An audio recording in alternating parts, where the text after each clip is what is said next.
দীর্ঘ প্রতীক্ষার পর আজ আমি নিজের জন্য একটা জিনিস বানিয়েছি। হ্যাঁ, এই যে ব্লাউজটা আমি পরে আছি এটা আমি নিজের জন্য বানিয়েছি। সেই জন্য তো আজকে আমার এত আনন্দ, নাচতে নাচতে চুল খুলে একদম বাইরে ছবি তুলতে চলে এসেছি। এই ব্লাউজটা বানানো নিয়ে এর আগে একটা ভিডিও পোস্ট করেছিলাম, মনে হচ্ছে 1 সপ্তাহ আগে। সেটা হয়তো তোমরা সবাই দেখে নিয়েছো।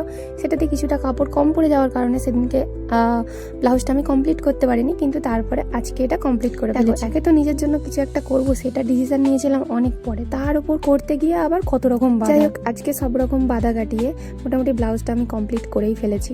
আর হ্যাঁ, তোমাদেরকে আগের ভিডিওতে আমি বলেছিলাম যে এই ব্লাউজটা কিন্তু যেই শাড়িটার সাথে পরছি এই শাড়িটা না, এই শাড়িটার ব্লাউজ পিস নেই। আর যেটার ব্লাউজ সেই শাড়িটা অনেক পুরনো হয়ে গেছে, তাই এখন আর পরি না। তাই এটার সাথে এটা কম্বিনেশন করে পরলাম, সেই কারণে কালারটা কিছুটা ডিফারেন্ট লাগছে, তোমরা লক্ষ্য করলে দেখতে পারবে। প্রথমে এখানে আমি ব্লাউজটা পরে দেখছিলাম যে ঠিকঠাক ফিটিংস হয়েছে নাকি, ঠিকঠাক বানিয়েছি নাকি। তারপরে ব্লাউজটা পরার পরে ভাবলাম না, শাড়িটা পরে একবার ট্রায়াল দিয়ে দিই। শাড়িটা পরার পরে এত ভালো লাগলো যে ভাবলাম তাহলে একটু সেজে গুজে ছবি তোলা যায়। তারপরে শুরু হয়ে গেল এই যে এইসব কীর্তি। তোমরা আমাকে কমেন্ট করে জানাও যে এই ব্লাউজটার সাথে এই শাড়িটা কি ঠিকঠাক যাচ্ছে। তো চলো বাইরে গিয়ে তোলা ছবি তোমাদের সাথে শেয়ার করি।